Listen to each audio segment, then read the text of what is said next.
Hello and welcome. I'm your host, Salvatore Bruno. Join me in discovering the mindset into fitness, nutrition and wellness, where I'll be answering your questions, interviewing the top names and leaders in the game, and of course, I'll be getting their stories on how they get motivated to become the best.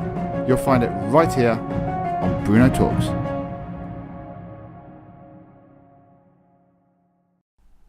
Hello and welcome. So my guest today is going to be talking about his years where he started from anything from grappling through to MMA to the main stage at Wembley, right through to being the entrepreneur that he is today. He's a local legend. He is Mr. James Monkey Boy Reedman. How you doing, James? Hello, mate. I'm good, thanks. That's a cracking entrance. Mate. I like that. Thank you very much. You should follow me around and do that every day, I think, mate. I like that. That's good. So, how are you doing? I'm very well, thank you, mate. And you? I'm very good. Thank you for coming on the show. And I guess for me, because obviously I know you, but for me, I guess what I really wanted to do was to get the listeners to find out who the real James Reedman were, or who he is, and where it all kind of started for you. So, where did it start for you? I mean, it's a long story, man. It's a long story. So if we want to talk about the MMA side of things first, I grew up in Woking, lived over that way for the kind of the first 20 years of my life. Basically, met some friends, began training initially just to lose weight and kind of get in shape.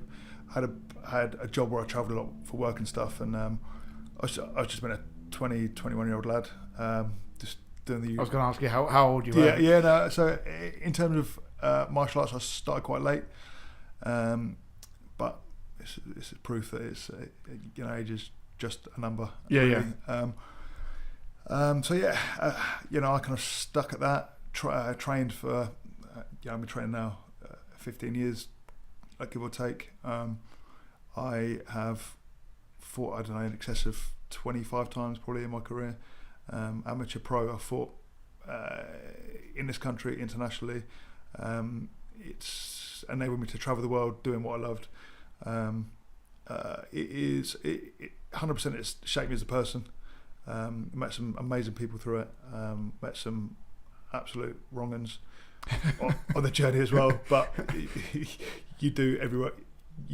I think so. It's, it's good. It's good. That's good. And taking it right back. I mean, I know you said that you started around like when you were 21, and you said that's quite late. So I mean, for someone who's starting off at grappling, I mean, can you start really quite younger than that? Can you start?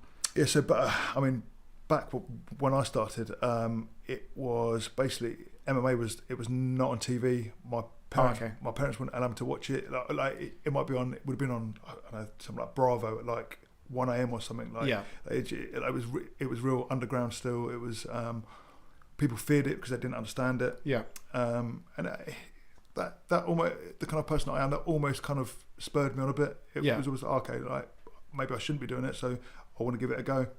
I was never a natural fighter. I wouldn't even say I'm a natural athlete. Yeah. To be honest, I just worked the hardest and refused to give up, basically. Like now, kids are starting. My boy's just about to turn 3, and he's just doing stuff in the gym. Yeah, I saw that. Yeah, booting the hell out. He does well. I've got my little girl as well. She's 12. She's been training for ever since she could do, really. Not necessarily training to fight, but just training, having a bit more self-confidence, belief in things that she's doing. So you can train for different purposes. It doesn't just have to. Yeah, because I see it as because obviously I've never done this, and I know I've known you for years and stuff like that. But for me, I know there's a lot of people out there that want to teach their kids it, but it is a great discipline. I mean, 100%. Yeah. I mean, it's hard to explain. I think unless you've done it, it's hard to explain. It's not violence. Obviously, I'm probably the least actual violent person, but I just like to fight in a cage, and I like to punch people in the head. Really, I'm glad we're not in the cage tonight. For me, it's the expression of the art that I've chosen to pursue for years, and it has shaped my life really. So I'm forever grateful for what it gave me, really. And why did you, or when did you decide to make that move, kind of like from MMA to like Muay Thai? Sort of the Thai side of it came about when so I was predominantly a grappler. Right. Okay. Pretty strong on the floor, I think. That's for guys that have seen my fights. I'm pretty well known for my grappling ability, and I've finished a lot of my fights through like either ground and pound, TKO, or a sub. So my striking was considered my weakest point, and my opponents were beginning to pick up on that. So I wanted to pick a striking discipline and really focus on it. And a very good friend of mine, Carl, he basically started Monkey Muay Thai, and we've worked together for years. And he's a good friend and a very good coach. So it seemed the natural progression, the natural place to be. Yeah. And what and you know that I really am quite intrigued in kind of like preparation on all different kind of sports. Yeah. And I guess for me and the listeners, I guess this is the kind of the key point of what I really wanted to kind of dig deep into, is kind of like what the people don't see is when you prepare yourself for a fight. What people see is either that you go to a camp local, or you end up going to Gibraltar for a fight, or and you go away for X amount of weeks, and they don't actually know what goes on regarding your nutrition or your mindset, and that's the kind of like the bit that I really want to kind of dig deep into. So I mean, how does, when you start to do a prep, where does it start and how does it go along? So again, it's the kind of thing that you refine over time. So I've done probably 15 plus weight cuts now. That takes its toll on the body and things. So yeah, I can imagine. Generally for me, so I naturally used to walk around 84, 85 kilos. Used to fight at 77. So that's a relatively big, a relatively big drop. Just by for me, the hardest bit that a lot of people struggle with, obviously in the gym as well, is the nutrition side of it. For me, I love nothing more than a good burger. Yeah, me too. Yeah, I like to eat crap just as much as the next person. But I basically used to convince myself that food was a reward, and I began to see food as a means to fuel the body for what I needed to basically do to achieve. So I was lucky enough to have a very experienced guy, Dean Amsinger, do a lot of my weight cut, and I've learned a lot of things from him. And off the back of that, I've kind of gone and done my own courses and things, and I've learned a lot through that. But it's people's association with food is I think wrong.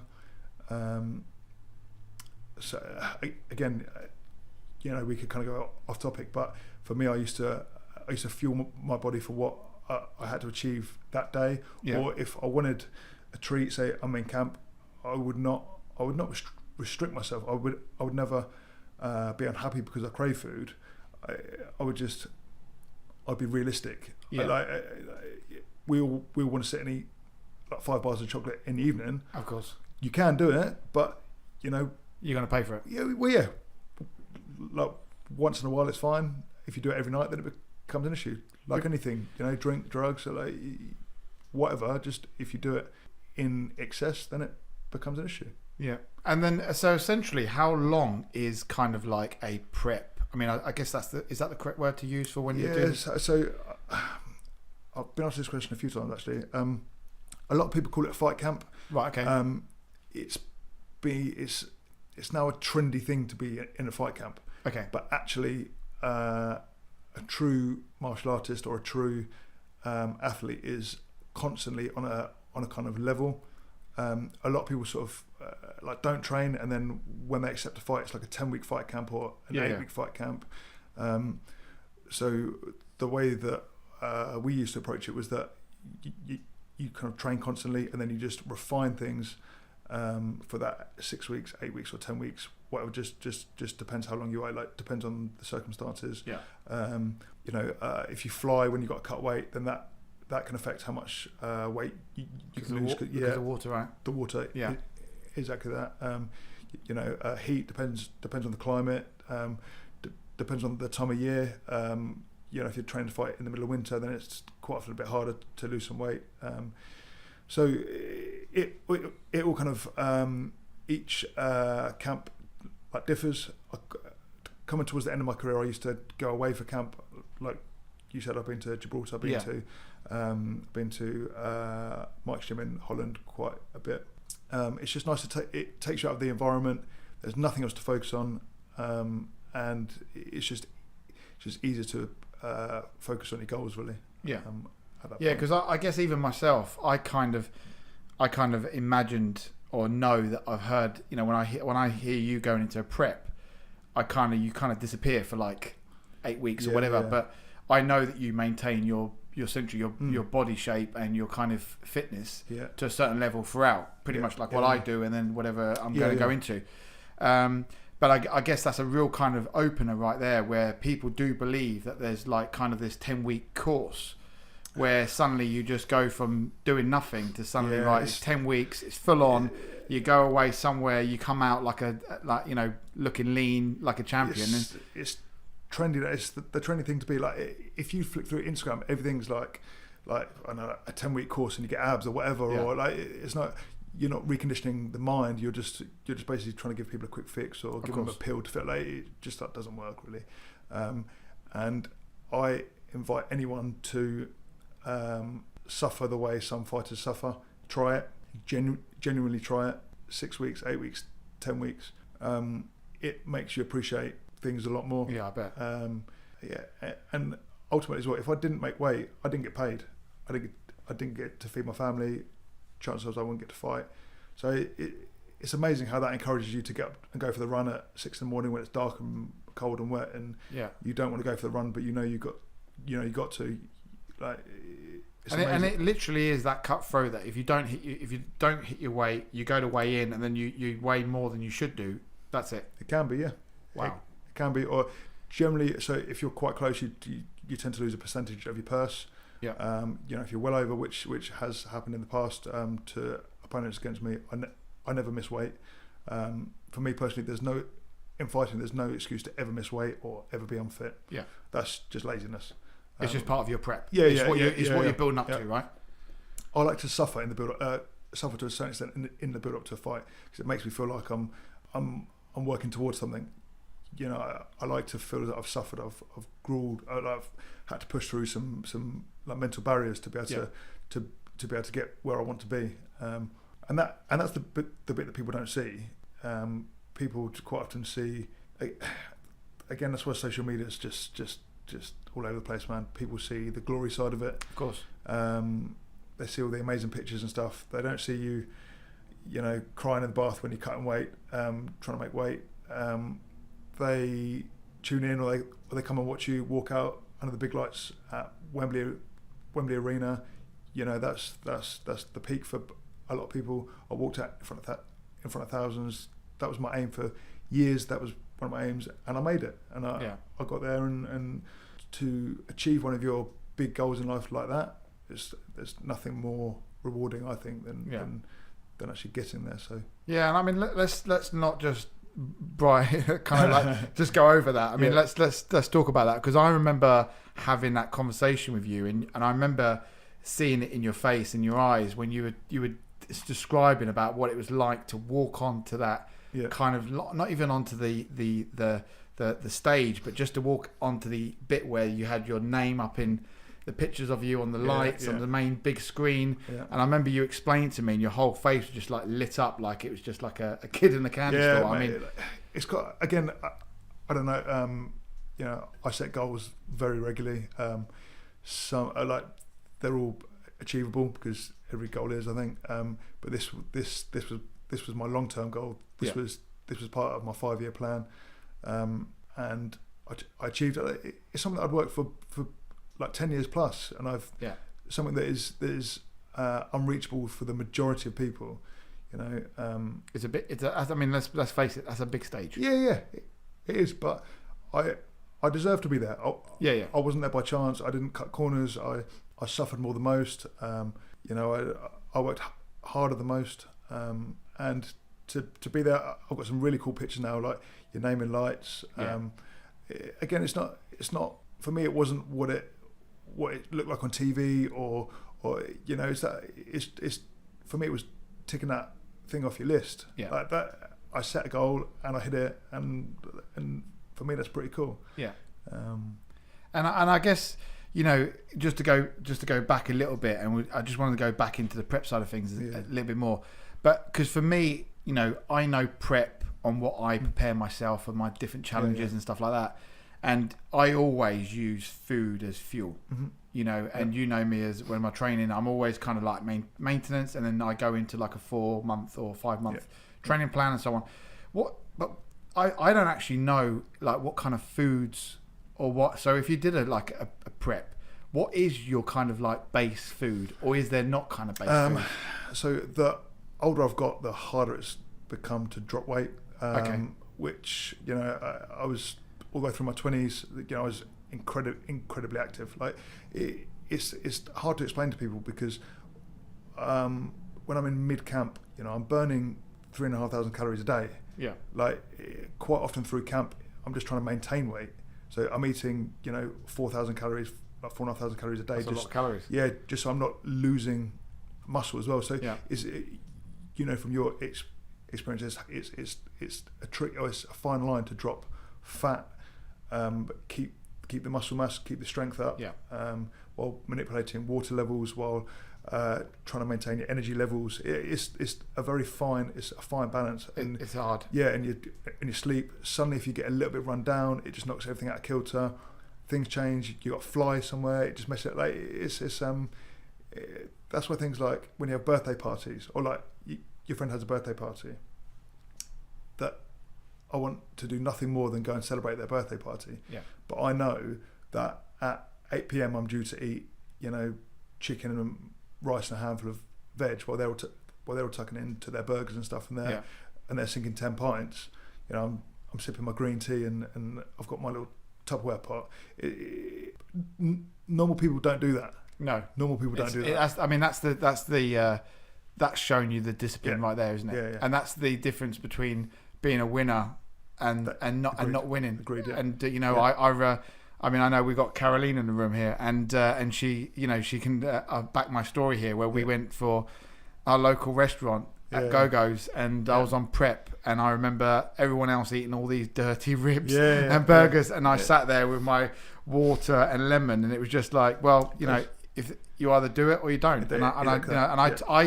I totally understand where you're coming from and there, but I think a lot of people would find that literally impossible, or can't comprehend that kind of level of dedication that's needed to be able to either, one, be surrounded by it and going, actually, no, I can't have the cake. Yeah. And then sitting there with your Tupperware, it's looking at the only person like a bit of a weirdo. It's crazy. I've had friends come and go. I've lost friends because of it. I've lost relationships. I've missed out on experiences. This is all the stuff that people don't see. They just see they just see the glory days. They don't see what goes on in the gym, what goes on at home. You know, miserable in the evening.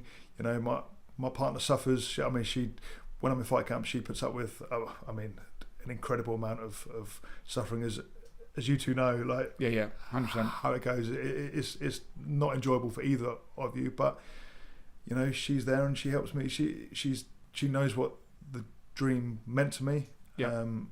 And the fact that she's willing to suffer that and just put up with it, for me, that there's no gain for her. She doesn't care if I walk out in Wembley. She doesn't care. Like yes, she gets to put on a nice dress. She goes out for a nice night. Whatever. You become the centre of attention. Like you make some money for doing what you love. Yeah. She doesn't care. Like she just wants to know that I'm safe. We're happy. All that. Like it's all that becomes all that becomes secondary. Yeah. Really. To what the goal is, to what the target is. Because I guess there's a big difference between getting paid for doing a job and then getting paid to doing something that you absolutely love. I mean, there's a lot of people that I know that would never experience that, and then there's others out there that actually thrive on it. Yeah. You know, like you're one of them. They'll go out and they'll try to continue doing that. Yeah. And you know, and going from, I mean, that moment, and obviously that's been like a hell of a moment in your life. Yeah. After all the dust settled, I mean, where did you go from that point? Obviously, I know you, but I mean, mentally, how do you then go, right, well, I need to now do something that is that equivalent? Yeah. So, I mean, for me personally, I'd set this really high target for myself that took, 8-10 years to achieve, and I hit it twice. After that, I struggled to find another goal that I wanted to work that hard for. I struggled with motivation. I was getting a bit older. Yeah. My what was important to me had changed in my life. People around me had suffered enough. Obviously I still enjoy it, and I'll never not enjoy it. It's that thirst for knowledge. I've met some, incredible friends that are going to be friends till the day I die. Yeah, I know. It's a weird friendship that you have with these guys.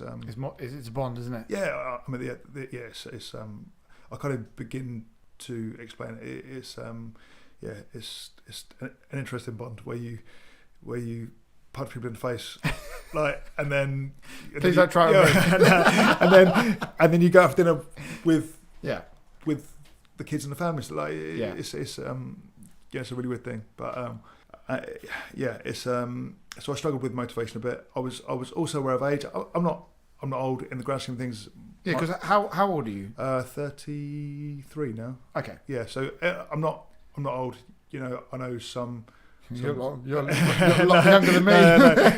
But in terms of high level sport, I mean because as a fighter, is that an old age or is that young? No, they say that the fighter kind of hits their peak. Like early to mid 30s. Okay. Like the UFC heavyweight champ who recently lost, Daniel Cormier. I think he just turned 40. There's been other guys that have fought into their 40s. Brandy Couture, Fedor Emelianenko. These guys are some of the greatest fighters of all time, and they fought into their 40s and they didn't disgrace themselves. Wow. It's a different type of thing, because I think actually. The mentality of a fighter that matures as you get older. Yeah. So I mean that plays a big part in what you do, like fighting. So actually, it's the fine balance between the body being able to carry the mind, and then the mind trying to trick the body into something that it can't do. So that's when that's when it gets interesting. So when the two meet at that sort of perfect age. 30, early 30s to mid 30s, then that's when guys are generally at their best, I think. And that's got to be quite hard, because at that age, it's quite hard to keep your body at a certain kind of maintenance, and it's a lot harder than it would be if you're, for example, 21 or 22. Injury recovery time for me, mid 20s,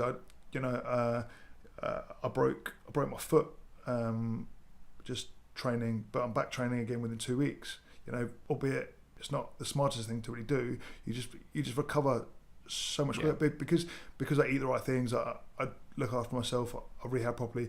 Any injuries, you just recover so quickly. As you get a bit older, things just take a little bit longer. I've got to be smarter with the way I train now. I can't. I keep up with all these young guys coming through in the gym now. Some of these young guys they're high level guys. They're going to go very, very far. UFC level guys, and I just have to be a bit smarter. I can't do. I used to train 2-3 times a day, high intensity, high pace. I've now got to build up to a big session. I can't, if I know, for example, I'm sparring on a Tuesday, I won't go hard on a Monday night. I won't go hard on Tuesday morning. I have to build up to things, and then the Wednesday morning is like an active recovery session for me. Yeah. So that's being clever as well, because that's you listening to your body and knowing your body. There's been a lot of people that wouldn't know about listening to their body, Yeah. and that's where the injuries come along, Yeah, and stuff like that. 100%. Yeah. So for now, I mean, obviously now I mean, I know that you got your motivation, and I know that you're doing it, and I know you got lots of going on. Yeah. But as the fighting side of things, I mean, you decided to, am I safe to say that you retired from it? No, what I actually fought a couple of weeks ago. Well, I know you did a boxing thing. Yeah, I did. So because I know I was going to bring that up. Because I was going to say that you kind of retired. Oh, sorry, and then all of a sudden I see that you're preparing yourself for a boxing match. Yeah. But, So we'll touch back on that as well. So I'm not. There are some fighters that don't have the option but to fight through struggles or upbringing or academically. I'd had a great upbringing. I've got loving family. I've got loved ones around me. I'm relatively well educated. I just chose to fight. So fighting for me was a choice, and obviously I'm glad I chose that. But I'm also not stupid. I'm realised that I'm not at the top of the game, in the world, and realistically for me to get there, I think I could have achieved more. But I thought actually I've achieved my big target that I set myself. Why do I want to, stress everyone else around me and myself? Do I really want to put myself through it? No, I don't. So that's my answer. So I set my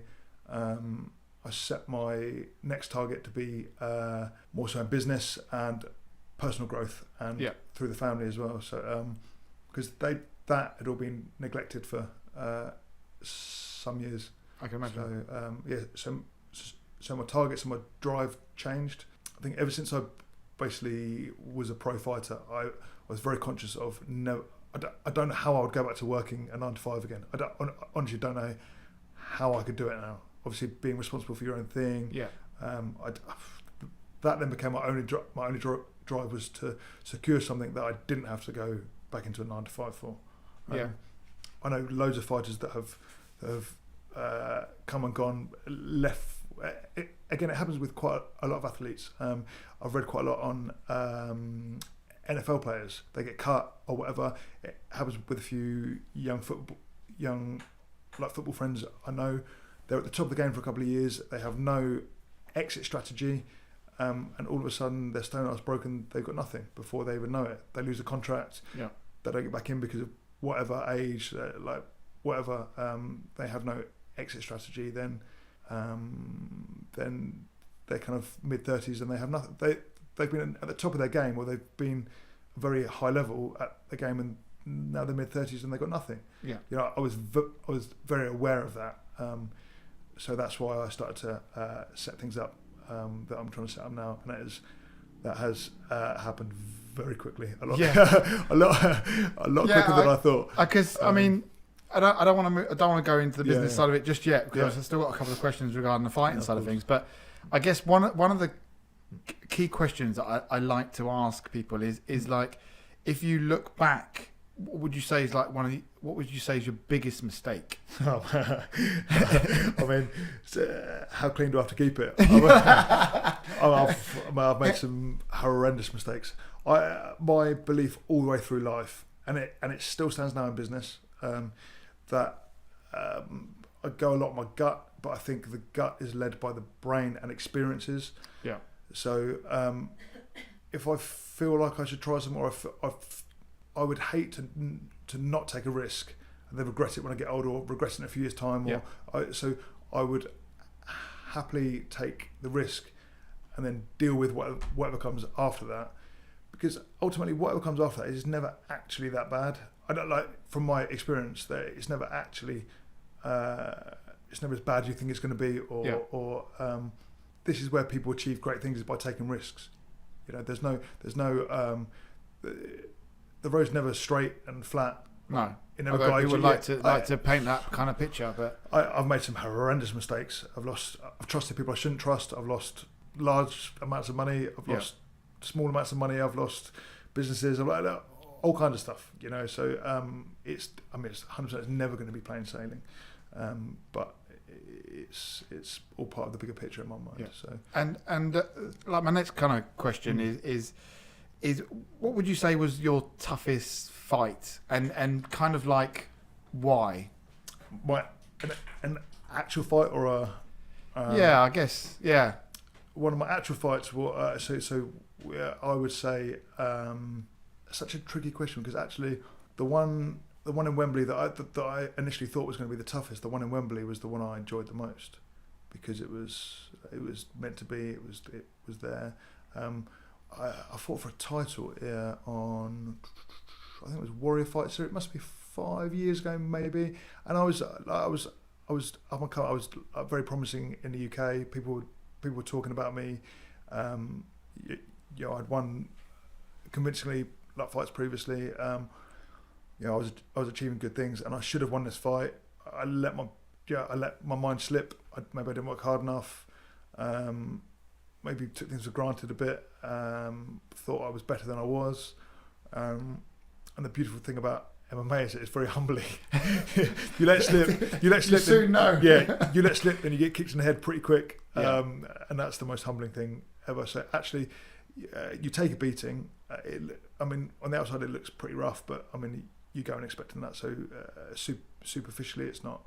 It's only superficial injuries, but yeah. What it teaches you, or what it taught me mentally, was far greater than what it could ever do for me. Yeah. By winning or losing a fight, really. At one point, winning or losing a fight for me was the biggest thing. Yeah. Was the biggest thing in the world. Like, I lost one fight, and I've never had a nervous breakdown, but I'm convinced I was pretty close to not being in a good place. Yeah. And then your situation changes.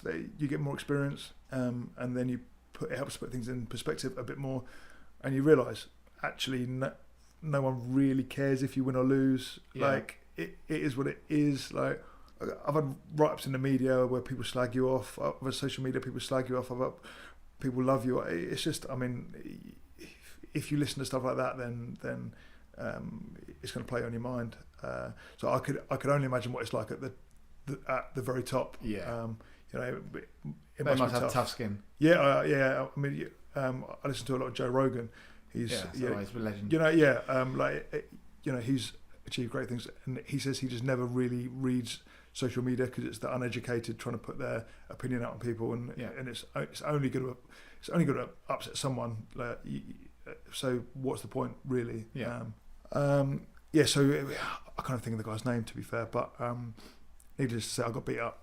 And I got beat up and then choked unconscious, actually, in that one. Yeah. So that, I love the way you say that and then laugh. Yeah, well, I mean, it's not the first time, and it won't be the last, I'm sure.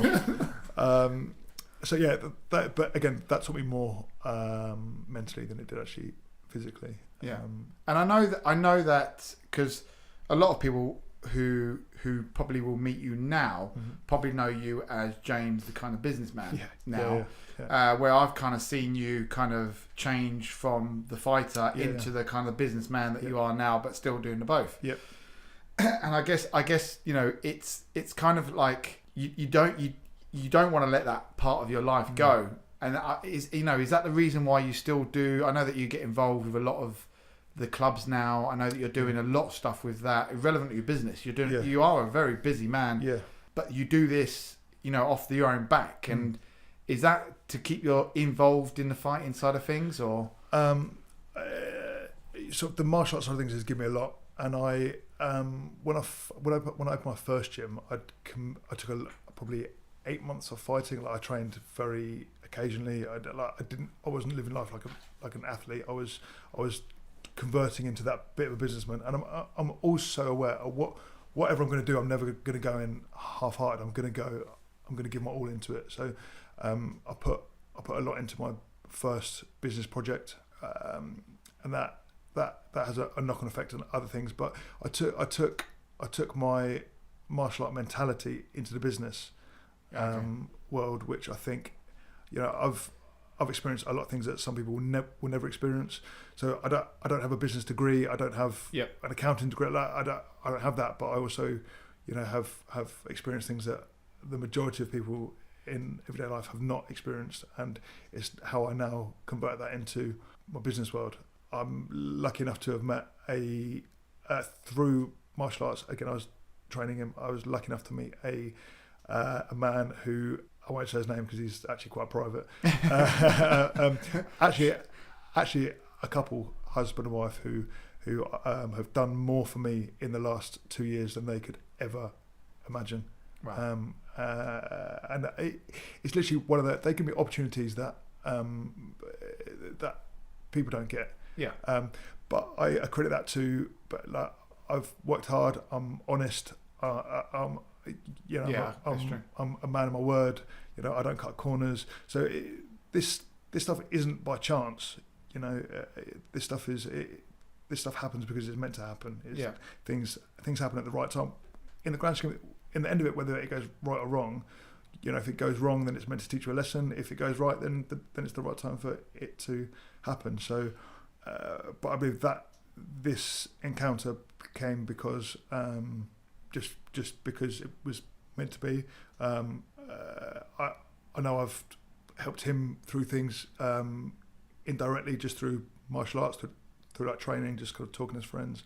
But as a couple, they have given me and my family more than they could, more opportunity than I could ever express. Well, that I think it kind of takes me on to like the next, because obviously now I know. But so your current adventure, or I guess I can call it adventure, adventure, is that you're currently dealing with the gym. Yeah, you're currently own your own gym. Yeah, it's the one that's in Windsor. Yeah. It's my second home. It is, yeah. I know it really well. Yeah. And it was also my my home for 48 hours of my challenge. Yep, it's crazy. Whatever, that's cool. But that's a big project in itself. Yeah. Owning your own gym, let alone everything else. Yeah. So what's the dream now? I mean, where do you see yourself? Or what's the big goal? So again, I just like to. I haven't really set a goal. I've got a few small targets. I haven't set a big end goal. I'm not financially driven. That's not, for a lot of people, that's the end goal. I know, to make some money or whatever. I've now reassessed my smaller targets. I want stability. I want time with my family and my friends. I owe them time. They've all given me time. My friends, one in particular, reminds me of how much of a how useless I was over the last sort of 10 years. But listen, I'm the best man at his wedding next weekend. So he quite often reminds me, rightfully so, about how things have been neglected or whatever. Yeah. But these guys are still here. The true friends, the true relationships, and the true families, the true family members. They're the ones that stay in. They're the ones they're the ones that are essentially like rock. You go through all that. If they can see you at your worst, of course, and still be there to like you said, now he's going to be his best man. It's kind of that's the kind of friends that you have for life. Yeah, unfortunately, yeah. And won't mention no names. We'll just call him Mr. Blank. He knows anyway. Yeah. So I mean, I've been given a good opportunity that I have worked hard for. It's not by chance. Yeah. I've worked hard for this, and he's a smart man, and he can see stuff like that. So, and he works with me through the business. Obviously, advises me business work. So initially, we used to train together. I approached him to basically give me advice when I opened my first gym. He is in a. He owns some businesses that he does that through, and he could have charged me. He could have basically taken me to the cleaners with things, and I would still have paid, but it was a different sort of it was a different level. Like he helped me as a friend, and so I sort of approached him for some business advice because then I was at the point of I was still getting paid for my hourly time. Like I was doing some personal training stuff, training other guys how to fight stuff. I was like doing some personal training, also running a business that was beginning to make some money. My time commitments are getting a bit stretched. Yeah. And ultimately, at that point, that's when your loved ones tend to suffer. They're quite often the first one that you take the time out of, which is wrong. But you still got to pay the bills as well. Yeah. I think being self-employed, as I have been now for 6 or 7 years, It depends if the taxman's listening or not. As to how long he's not. Yeah, depends how long we're self-employed for. But that is a drive, because I don't ever want my kids to go without. I don't need a massive house. I don't need the newest cars. I don't need the fanciest clothes. Although I do love a tracksuit and new trainers. but that is the fear of being self-employed, isn't it? Yeah, of course. You've kind of had that experience where it's you just it's. I would say to people, a lot of guys approach me now for some sort of advice, and I say that being self-employed is very high risk, high reward. If you're willing to put the work in, cool. It doesn't necessarily mean that you're going to win at life. I know some guys that have run very successful businesses and have quickly fallen apart in the space of a few months. Yeah. Through whatever reason, and that's horrible to watch. It is. So yeah, it's tricky. So that's why I'm so grateful for people giving me opportunity, and off the back of that, I kind of pass it on. I like to give opportunity. Yeah, and to I've seen a lot that. of people. Yeah, and I think for me, one of the biggest kind of stories with you, the picture that you've kind of painted, is that with hard work does come opportunity. Yeah. And I think that one of the biggest things that kind of with social media and so on. Is that people see people on there, they're always happy, kind of like what I was discussing the other day about, how it's all that false kind of just smiles all the time.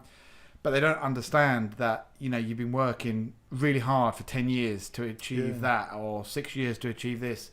And they don't realise that when you essentially, your training is getting kicked in the head, or this and this and this. And even though you've now changed it round and you're still... you're now becoming like an entrepreneur into the businesses side of things. Yeah. You're still very much hands-on in with the fighting side of things. Yeah, for me, I kind of backed out of that a lot when when we brought 5 Star, name drop there. Yeah. When I focused a lot on that, it was hard to I was going through a big change. I was going from an athlete. I was going through an identity change. People knew me as an athlete. Yeah. People they didn't know me as a businessman. This gym that we brought, I'd been a member of for like 5 years. They see me be at the top of the game as an athlete, and all of a sudden now I'm a business owner. What they don't know is that I'd owned a business for the previous 3 or 4 years. Yeah. People don't know that. So coming into it now, all of a sudden. The lines have been blurred a bit, because you're friends with people, and then when your relationship changes with people, that's when you have to make choices, and of course they're not always the nicest choices, but it is what it is. Business is business for right? that moment. Yeah, it is. But in the same breath, I will always give someone an opportunity for their personality. For example, if I connect on a high level with someone. Through their personality, I can see something in them that maybe they can't even see themselves, over someone who is, more, maybe slightly higher educated. They've maybe got on paper they look better, but actually you can see in their eyes that they don't really care or whatever. Like I would always give that person the opportunity that is willing to learn, willing to work hard, simply because that's where I've been. Yeah. And I've been wrong on a few occasions. But that won't change the way I approach things. I've also been, right on a lot of occasions, which I'll give myself a little pat on the back for. Yeah. No, again, I still work a lot with the kids in the MMA world. Yeah. And the Thai world. I did all the way through my sort of pro career, because the same with my daughter. Like the same with, for example. I tell a story. So the night I fought at Wembley, come on a big screen in front of 1,000 people, you win. Had a TKO, so a technical knockout, jumping up on the cage, thousands of people screaming, like really, really cool. Go to an after party, champagne, all your friends, like literally like. Sounds amazing. Yeah. Whatever you could imagine. But literally 6 hours later, my missus is making me get up, change my son's nappy.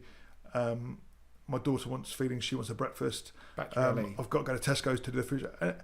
And I walk around Tesco's, I'm like literally 10 hours earlier, I was on top of the world, living this crazy life that people could only ever imagine, and now I'm back here. Like, it's really hard to explain. That's got to be like a massive kind of crash as well. Because you do get the post fight blues. I'm sure. Again, just kind of talking to you guys, you get the post comp blues. You don't quite like you've. This has been your whole focus for the last however many weeks, and then it's been and gone. It's a bit like, well, all right, well, what do I do now, kind of thing. Of course. But it is good for downtime. You do need downtime. And I guess it must keep you grounded as well, right? Well, that's the thing with the kids. Yeah, so that's where I was going with the thing about the kids. Is kids don't care like that. No. Like they've got a real they don't care who you are. Really, and that's the most humbling thing is that, I mean, yeah, I can literally be in Wembley the day before, and then I see the kids in the morning, or I teach the kids class the following day, and they don't care. They're like, oh, cool, are you okay? You're like, yeah. Did you win? Yeah. All right, cool. Can we play football now? or whatever. Like, it's not about you, Daddy. No, yeah. No, it's not, and that is the most humbling thing, and that also helps to remind you that actually the winning or losing is obviously it's important in terms of your career, but actually in the grand scheme of things, it means nothing really. And do you have, like, because I know that I live by certain rules, and I have certain rules that in my head all the time that just allows me to just continue to just thrive. Yeah. Is there certain is there like a Reedman rules? There is, but I've never really spoken about this. I don't, it's kind of we'll cut it out. We'll keep recording. No, I wouldn't know where to start. It's kind of a set of rules in my head that you create over time through experiences and things. And I know that when I'm stepping over those rules, that maybe I shouldn't. Maybe I toe the line a bit, come back a bit. So like I said earlier, I go a lot on gut feeling, but I think the gut is informed with the head, with the mind. So that's why I think the mind is so important. I focused a lot on the mind. 5 or 6 years ago, actually, I did a lot of yoga, a lot of meditation, a lot of mindfulness work. Worked with some very prominent guys in the world of sports psychology and things. And the mind is incredibly, obviously powerful. Again, I don't need to tell you, but I don't know how you can start to convince people just how powerful the mind is, and I really don't want to preach. It's not my place. I know it's not my place to preach. It's for people to figure out for themselves. But it is when you figure it out for themselves. When I had to work hard to meditate. Like it didn't come easy to me. Like just sitting still for a minute was like really, really hard work. And then I worked on it. I was going through some dark places at one point. Just making some horrible life choices. Just collection of things. Everyone has issues or whatever. Yeah. Things that they have to work on, like demons that people keep quiet. So I worked a lot on my mind, and I look back now, and it kind of happened one day. I went from being dark and having weight on my shoulders. I think I woke up one morning and I was literally like, it was like I was floating. It's like the weird. I don't want to say like enlightened because I've got no idea what it. But it like there was definitely a mental shift. And now I dip in and out of it now. Like everything goes great, blah blah blah. I think cool, on top of the world, and then occasionally something happens. It might even be a big thing, which is why I read a lot into things like depression and stuff. I don't. I'm lucky enough not to suffer with it, but there's people around me that do. So I like to read up on stuff like that, and it's things that seem minor to other people are huge things in someone's life, and you just can't. I can't comprehend what other people think, and it's not for me to second guess things. It's not for me to think, or to try and convince people otherwise. They have to figure it out for themselves. I can help to open the door. I can help to lead the way. I can help and show them. But unless they want to actually achieve this themselves, that it's never going to work. Almost like when you talk about losing weight, I can write someone a diet plan. Yeah. Or you can write someone a diet plan. But when you've been in it for 3 weeks, you're tired. You've got nothing in the house, or you've got a bag of crisps and a chocolate bar in the cupboard, but you've got to spend 20 minutes trying to cook a meal. The majority of people are going to break it. Yeah. And go for that. You can only kind of show them the way. Exactly. And unless they want to actually achieve it themselves. And again, nothing's ever been a straight road. It's always windy and bumpy. Yeah, and you know that I'm very up there when it comes to the mind mind games. You know that I firmly believe that the mind is the biggest muscle that we've got. Yeah, I think majority of people are using just a very small percentage of the actual power that it's got. Once again, I'm not going about the whole enlightened thing because it's one of those things that I think people can generally use and they can. And I think the biggest mistake a lot of people do is that they stop learning. Yeah, and they close the door on certain things where life isn't like you said. Every path has a hurdle, we always kind of fall off a little bit. Then you have to get back onto it. Yeah. And I think that's where I listened to your story, and it kind of I've said this to you numerous amounts of time. I could never see myself as a fighter. I've joked about it a few times. I said that for me, what you do, I think is incredible. I think your journey has been incredible to where you were to where you are now, and to balance business, family, just to balance it all while keeping yourself. I 100% don't balance it well. I promise you. I should have put the missus on there. Yeah, like if you got her on the phone now, she'll tell you otherwise. But there are times when it balances. There are, but there are times, I think me and you understand what balance means. It means it's kind of like balances from one side of the fence to the other side of the fence, rather when most people try to balance their life on a straight line. Yeah. And I always find that those kind of people will never really take a risk. And those are the ones that will just be quite happy just to go down a little bit of a straighter line. Where one of my biggest fears as a man is to become civilized. Nice. I don't want to become civilized. I don't want to be normal. I don't want to encourage people to be like, take risks, be different, lose. Like mess up. It's only it's only a loss if you give up. Yeah. Lose, readjust, re-evaluate, and go again. Take it as a lesson. Yeah. Like that. When people settle and they become civilized, that's when people they don't learn, they become complacent, they don't look to further knowledge, they don't seek further knowledge.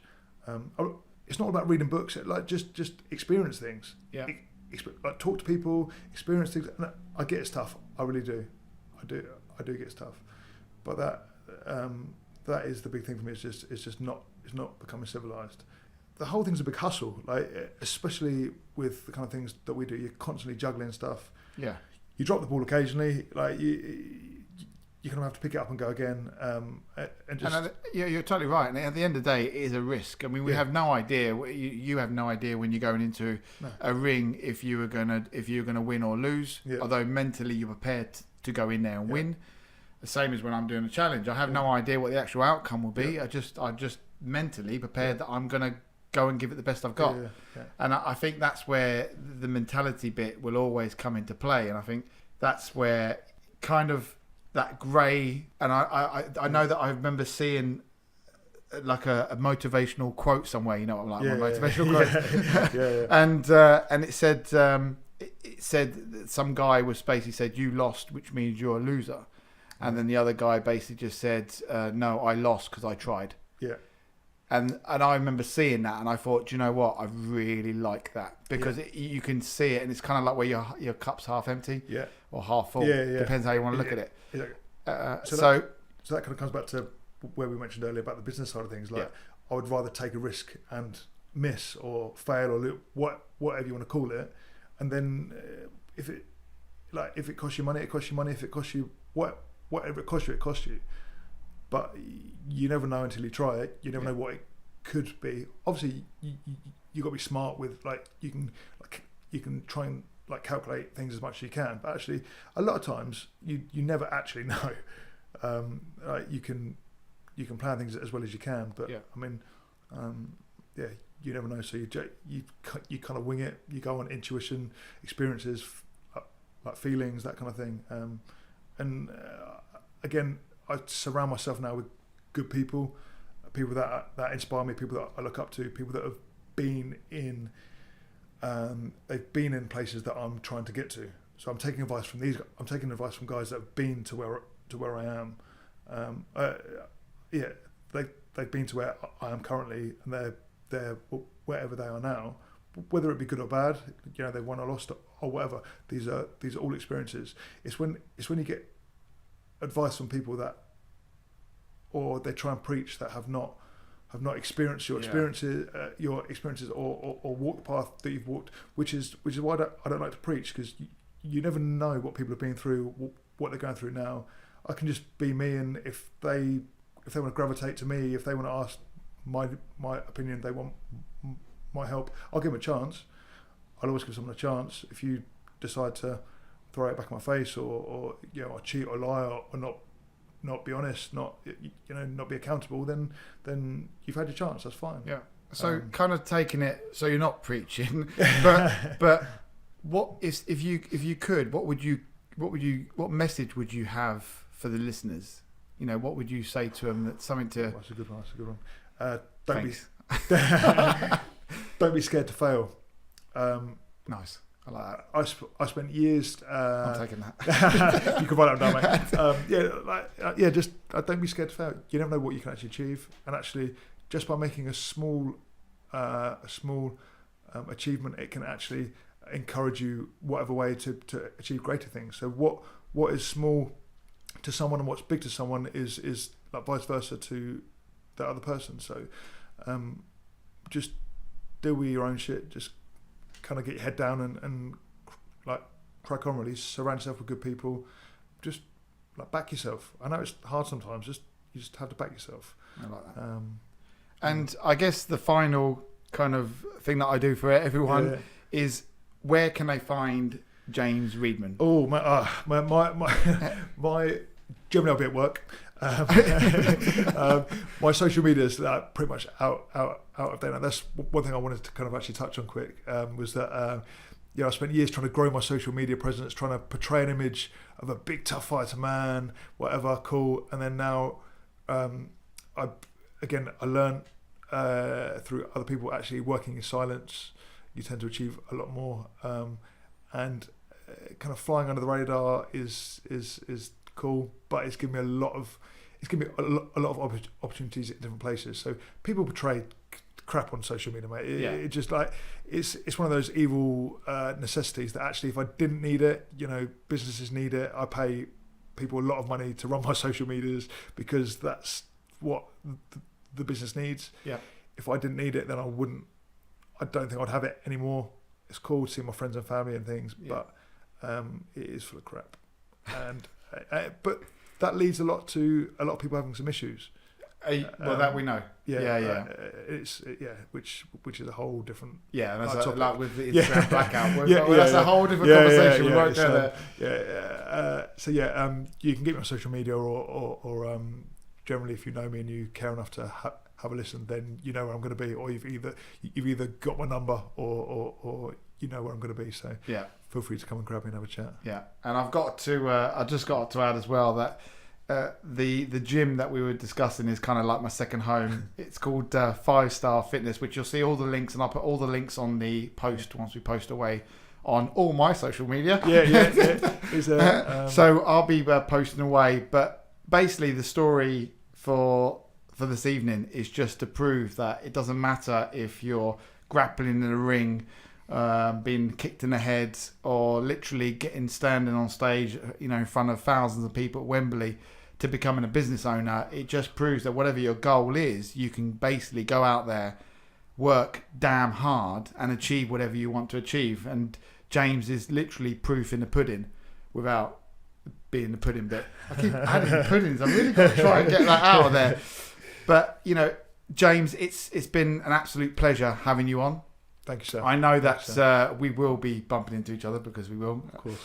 But if anybody wants to ask James any questions, you can hit him up on social media, or you can just literally fire a question across down the gym, send it a pigeon message, whatever.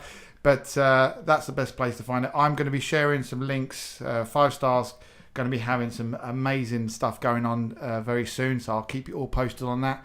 But for me and James, we're just going to sign off now. We want to say thank you for listening. James, it's been a pleasure. Thank you. And I will see you all very soon. Take care. Bye.